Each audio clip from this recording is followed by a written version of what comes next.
Hey, coucou. Alors donc, me revoilà pour une autre capsule Délivre-moi, donc toujours en belle compagnie.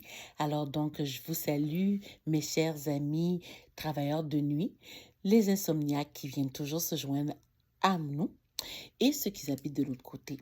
Alors donc, bienvenue, je suis toujours contente de passer ce petit moment avec vous, ces quelques minutes. Et comme on sait, la fin de l'année approche très rapidement. Donc, on est déjà à la fin de l'année d'ici la semaine prochaine. Alors, donc, j'espère que le ménage pour l'année 2025 s'est bien entamé et pour bien clôturer l'année 2025, pour bien commencer l'année 2026. Alors donc, de quoi que je vais vous parler aujourd'hui?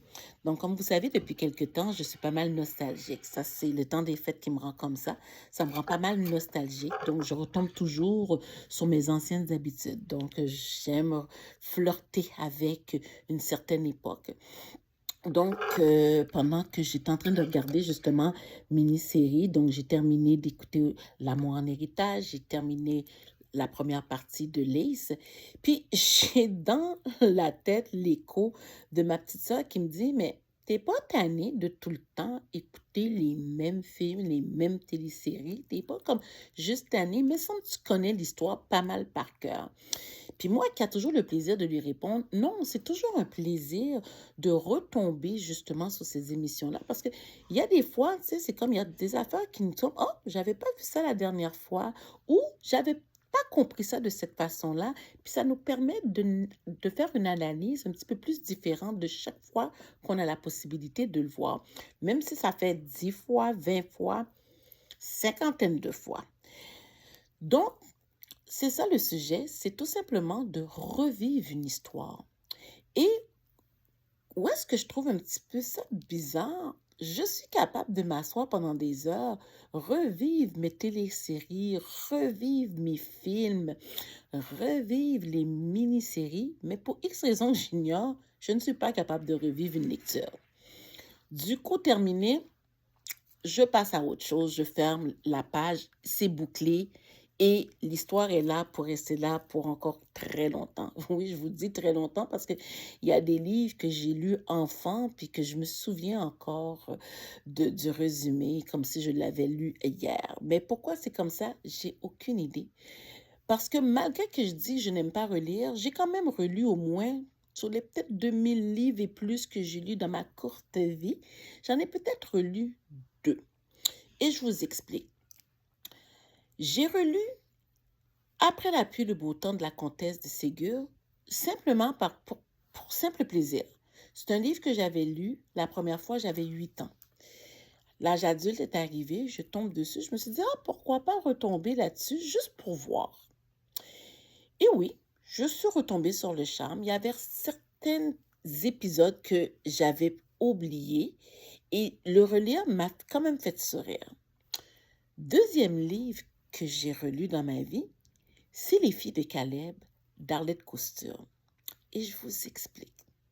Secondaire 3, je suis gourmande de littérature déjà.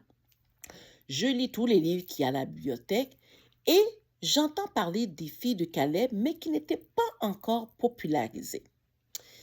Alors donc, j'étais dans ma période histoire québécoise, pure laine, je veux voir à quoi que ça ressemble. Donc, je m'en vais à la bibliothèque de l'école et je prends le livre et je le lis d'un trait. Je lis le livre d'un trait.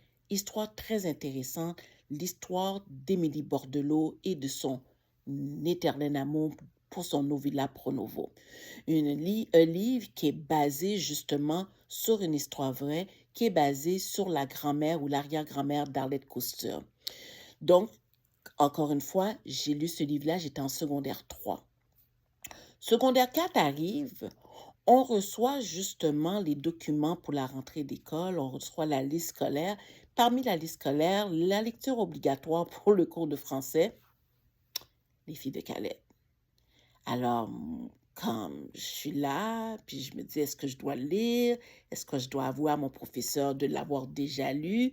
Mais qu'importe si je l'ai lu ou que je ne l'ai pas lu, c'est une lecture imposée, je dois le lire parce que il y a tests, il y a des examens éclairs qui te posent des questions spécifiques, puis j'aurais beau avoir la mémoire, mais il y a certaines choses que, oh, j'avais pas vu ça de cette façon-là. Donc, encore une fois, je relis Les filles de Caleb et j'ai quand même apprécié encore de refaire la même lecture un an d'intervalle. Alors donc, pendant que j'étais en réflexion à me pousser à comprendre pourquoi que je n'arrive pas à tout simplement relire un livre, l'explication ne m'est jamais venue. J'ai aucune idée pourquoi. Et pourtant, je me dis, si je suis capable de m'asseoir, d'écouter autant n'emporte le vent 50 fois, parce que depuis que je suis née, je l'écoute, puis rendu à l'âge que je suis rendue, je l'écoute à chaque année. Donc, je précise, ça fait 50 ans que je l'écoute. Donc, et puis, si je regarde aussi mon mari, ma tendre moitié, lui, c'est son dada, hein, de relire 10 fois, 20 fois le même livre. Lui, il n'y a pas de problème. Le livre, il y a une histoire avec son livre, ses doigts, ses empreintes, la couverture, comment que le livre est utilisé, l'odeur du livre a même pris l'odeur de mon mari, tellement qu'il le relit, relit, relit. Comme je vous dire, Arsène Lupin, je ne sais pas combien de fois qu'il l'a relu.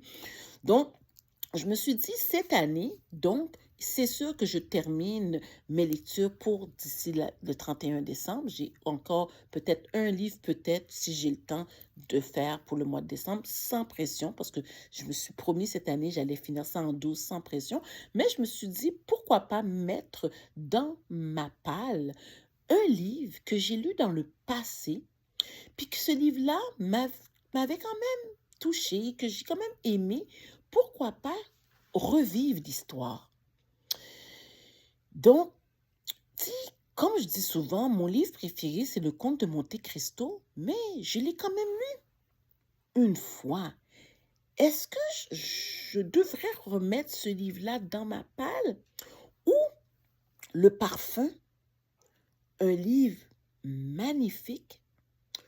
Ou encore, je ne sais pas, j'en ai tellement que je pourrais relire.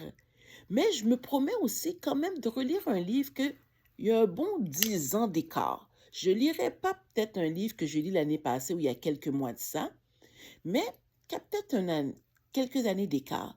Et pourtant, il y a des livres à caractère personnel que je me dis que ce sont des livres quand même qu'il faudrait relire à chaque année. Comme exemple, L'Alchimiste de Paulo Coelho. Tout le monde le dit, c'est un livre à lire à chaque année pour pouvoir voir où est-ce qu'on se situe dans la recherche de soi-même. Alors donc, je devrais faire aussi cette expérience-là, aller chercher des anciens livres qui m'ont fait vibrer, que j'ai valsé, que j'ai adoré les personnages, que j'ai détesté les personnages, que je me suis sentie l'assistante de détective privé.